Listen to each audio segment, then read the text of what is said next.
All right, welcome to our first podcast. This is the Anna and Tyler show. What? Sounds super lame. The doctor and the coach. That's what we're going to call it. I'm not a doctor yet. The potential doctor and the current already practicing coach. Lame. All right, so today on the docket is a conversation in regards to CrossFit, sport of fitness versus fitness for life, and what that might look like. Maybe the lines get blurred, and it's something that I think needs to be addressed.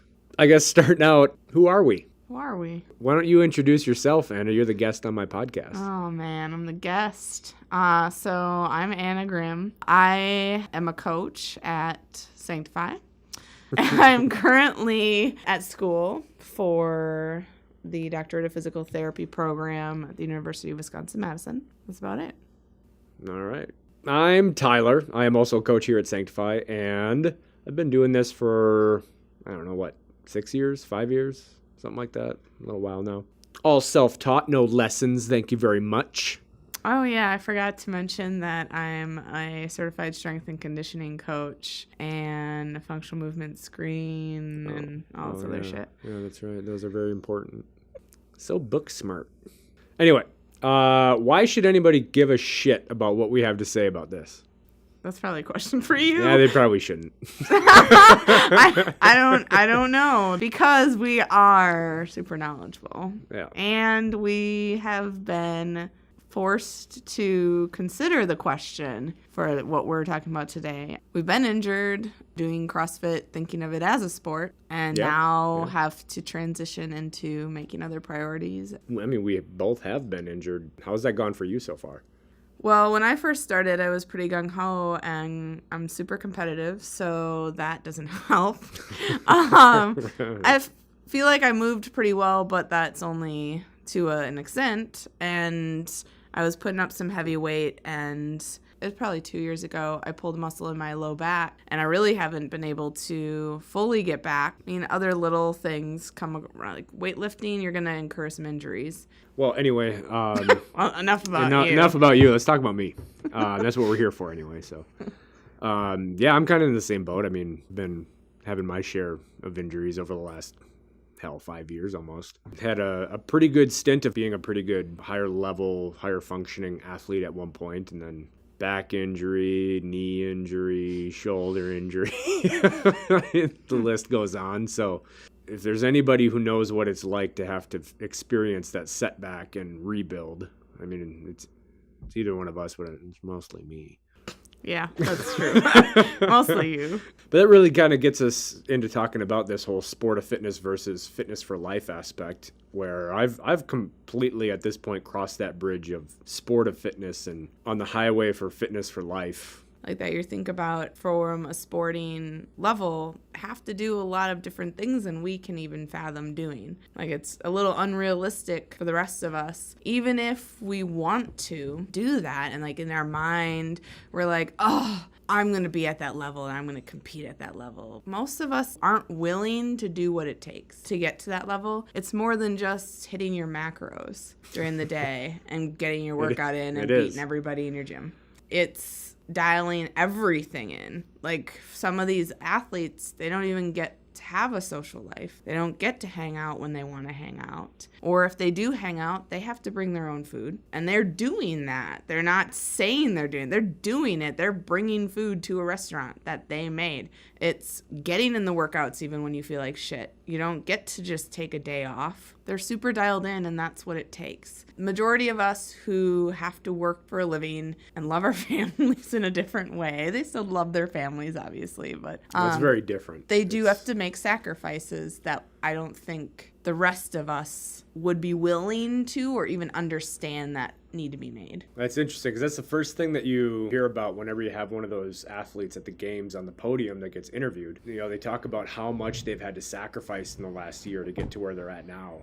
And so it's really interesting to see these people that come into a regular old CrossFit gym and have these aspirations of being a regional level athlete, or even just doing like Granite Games or like other localized competitions. If you're trying to do that at quote unquote RX level, you already better be pretty close to elite status to even be able to hang with those guys at Granite Games in the RX division. That's not even the elite division, but those other guys are the guys that just missed regionals, which, the top 100 in any region could potentially be a games athlete. It's just kind of interesting to see that level of commitment that it takes and how few people are actually willing to push that extra little bit. What is the draw of sport of fitness? That's the $1 million what gets question. people all jacked up on this sexy idea? It was just the competition aspect for me.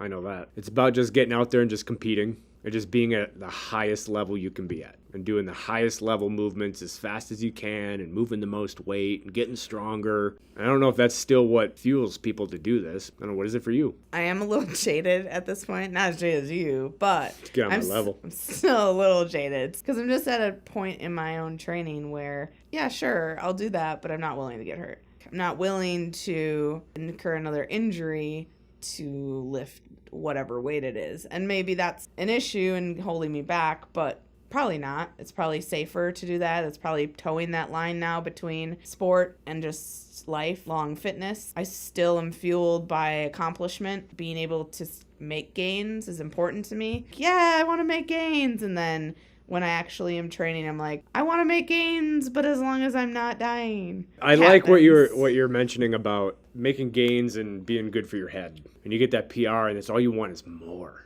You just want more of that thing. In classes and stuff when I'm coaching, I'm trying to maybe get people a little bit more on the realistic aspect of getting their first muscle up. Because like just be careful with saying, I'll be happy only if I get blank. And insert whatever, muscle up or 300-pound back squat or 250 clean or whatever. Like, I'll only be happy if I get that, because you won't be happy with that. You won't be happy with just one muscle up. You'll get your first muscle up and immediately you'll be looking for 2, and then immediately after you get 2 you'll be looking for 5. It just never ends, and then you're on to the next thing because you got your muscle up. Now that I'm done with that, now let's move on to the next thing. And on a different segue note, that I think is fueled a lot by what we see online with a lot of these games athletes on Instagram and Facebook and YouTube, where all we ever see is people setting PRs at this elite level nonstop. That's not realistic. That's not what these guys are doing. Their daily training is mostly fatigued failure.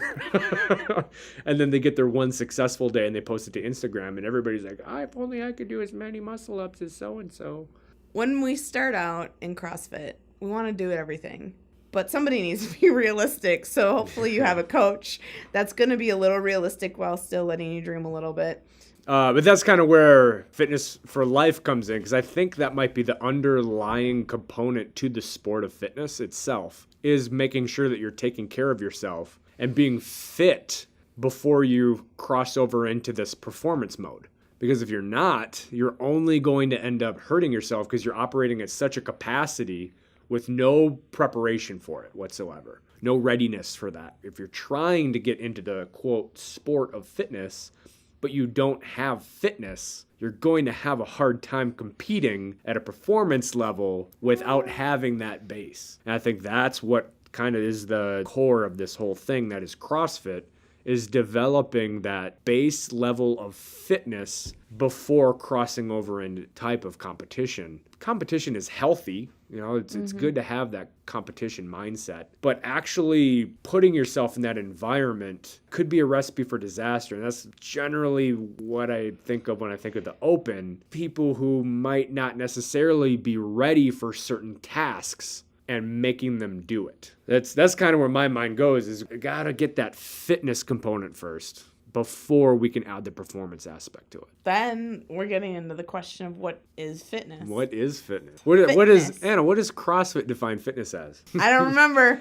That was a year ago. Increased work capacity across broad time and modal domains. Who cares if it's not defined? Right. Like, well, I mean, what is fitness to you? What is fitness it's to me? Relative. What is fitness to Joe Schmo coming into the gym? We all have different goals, so why does it need to be defined? Right. Like, I don't even get that, but now I'm just like, well, at the level one, they always talk about Webster's dictionary defines fitness as the act of being fit. But at the same time, yeah, it's true. Whatever your definition of fitness is whatever you're utilizing your fitness for. If you're a triathlete, your fitness is going to be different than a collegiate wrestler. Wait, say that definition again.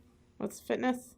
Increased work capacity across broad time and modal domains. What makes someone in a different sport not fit? You mentioned question, yeah. triathletes. I would consider those folks fit. I think, well, if we utilize CrossFit's definition of fitness, the reason, according to CrossFit, why somebody as a triathlete wouldn't be fit is because they are not utilizing broad time and modal domains, meaning they're not using fast energy systems. They're only using slow, aerobic systems. They're only doing really one thing at a time.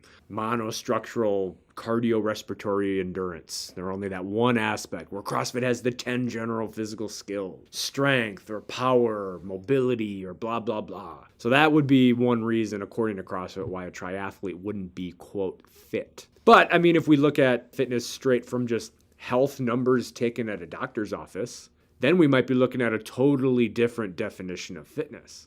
Where if somebody doesn't have any kind of heart conditions and their blood numbers are great and their pulse is great, they're putting up all these great numbers for their readings, theoretically speaking, that person would be rather fit, right? Yes. And when we're looking at this for life, isn't that all you need? Right. I mean, if you're making it to 105 years old, you've never exercised a day in your life, I think you did a pretty goddamn good job.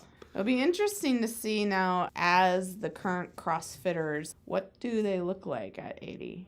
Well, we don't really know yet. We don't know. We don't know. So what does that kind of training right. for some of these elite athletes look like in the years to come? I mean, we could take a look at the masters divisions of people up in their 60s and what that's going to look like. They look all right. They look like athletes. But CrossFit has only really been around for the sport since 2011 or 2010. Right. So we'd have to look part. at the folks who are currently maybe entering masters, so the 35 to 39, what they're going to look like. Right. At 60, having trained since they were nearly 20, like 20, almost a decade of training under their belt, knowing that they have a lot of physical therapists and doctors and massage therapists and all this stuff working with them. So maybe it won't be as bad. But if you look at older weightlifters and powerlifters, in some respect, isn't it enough to just be moving well, regardless of what sport you do outside of here too? So like there are triathletes who train at the gym just because they know and recognize that they should work on strength training to supplement their running and their swimming and their biking.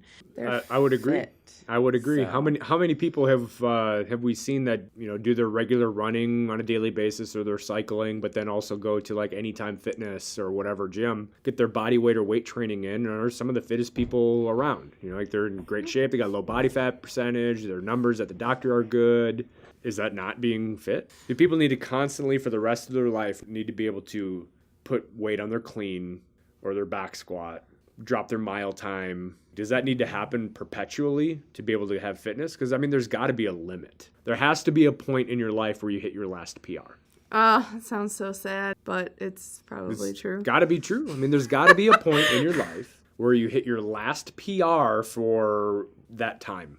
And then now you got to look at a whole new set of training principles and PRs. Is going to be true because you're going to be limited by your body structure, right, and how much mass your body can put on. I think what we'll find is that a lot of these guys that are killing it at the games for all these different age divisions, either individual, 35 or 40 or whatever, I think we're going to start to see them turn more into fitness for life versus that performance, where they're going to realize that they can't keep that intensity up for that amount of time, and they're going to need to take a couple years off before maybe coming back to it, or switch a sport and maybe do something else. All right. Well, anyway, getting back to the original topic at hand before everything turned into 10 segues. That fitness for life, I think, is what the majority of CrossFit is looking for. And I think even CrossFit HQ is starting to recognize that with their newest campaigns of fighting chronic disease. And that's kind of like a cool thing to see that shift, but I'm kind of interested to see where that goes. I don't follow the social media shit. So can you explain to me what you mean by that? So CrossFit is putting on this campaign to fight chronic disease. It's like their new battle against Big Soda. So it's like their new thing they're going to fight. They won that. Well, no, I think this is just more of a I don't know if they'll ever win that. They'll never win that. That'll be perpetual. It's hilarious. That'll be forever in the courts. There's no winning that. Where I think we just ended up, stop comparing yourself to people who do a sport, you are most likely currently just focused on fitness for everyday life. Yes. And what that may mean is you are able to bring the cat litter in from the car. You can bring your bag of salt in and take it to the basement. You can carry your basket of laundry up the stairs. You can pick up your kids and swing them around and whatever other things people do with their kids. Herd your cats. Yeah, like, and you can take your dogs for a walk Pick up without your pain. triplets. Like, and when you have a good basis of strength and endurance, maybe then you are thinking about getting more serious about your fitness. You're dialing in your health. You're dialing in your sleep and your other recovery methods. You're consistently working out and trying to work on improving your weaknesses. You're actually working hard on stuff that isn't fun. Then you might be crossing over into more of a sport mentality. And it all rides on having your ducks in a row. If you're stuck with shitty nutrition and you're not doing your stabilization exercises Not and making, moving well right, and having integrity in your movement. Yeah, and your conditioning workouts look like shit where your dumbbells are flopping all over the place and you can't keep a solid midline, you can't get below parallel on your squats. If those things aren't in line first, there's no way you're going to be able to succeed in your competition. Like, if you're going to judge your self-worth based on how you place in your competition, you should have those ducks in a row first. Otherwise, you're only setting yourself up for a disappointment. Who wants to live like that? Another recap. Before you even have a barbell, before you increase the load on the dumbbell to kettlebell or whatever it is, make sure that you are actually moving with some integrity, and it's not that it's some compensated pattern that you've done so that you can achieve the position. Work with your coach. If you don't have a coach, You better get a you coach. better get a fucking coach who has a good eye for that stuff and who's going to tell you, it looks like that looks a little off, and can call you out on some of those compensations and help you relearn a pattern, so that when you get 2 years down the road and you've built those skills and you've taken that time, you've been patient, that's going to pay off for you. And part of that payoff is going to be not being injured. Get a coach that can help you move well. Well, getting the and coach get part is going to on be with it. very beneficial because your body and your mind are going to lie to you. You don't move as well as you think you move. I can tell you that right now. Are you talking to me personally? Everybody. Me, you, How dare you? anybody in our how dare gym. you. Nobody moves as well as they think they do. Thought you were going to say as me. Nobody moves as well as I do, and that's science. But seriously, though, getting a coach is going to be extremely beneficial. We don't have mirrors. You can't see yourself. And your mind is going to lie to you as you do this. You're going to do things that you think you're doing right, and you're not. One of the quotes that I always go by on this, some of my clients have heard me say this, is do what I'm telling you and not what you think you see. And that's something that just holds true to all these different movements. Having a coach there to explain what that movement is supposed to feel like eliminates your having to really think about what it is that you're trying to do and just focus in on what it is that they're telling you to do. And if you stick with what your coach tells you to do, you're probably going to be okay. All right, folks, that's about it for today. Thanks for tuning in to the Tyler and Anna show, the doctor and the coach. No. What happened to strong marriage? Oh, that's right. Yeah. P.S. We're married. Yeah, surprise. Surprise! That's the surprise twist at the end. Surprise! It's And Anna we've and Tyler been Grimm. married all along. All right. Peace out. A-Town.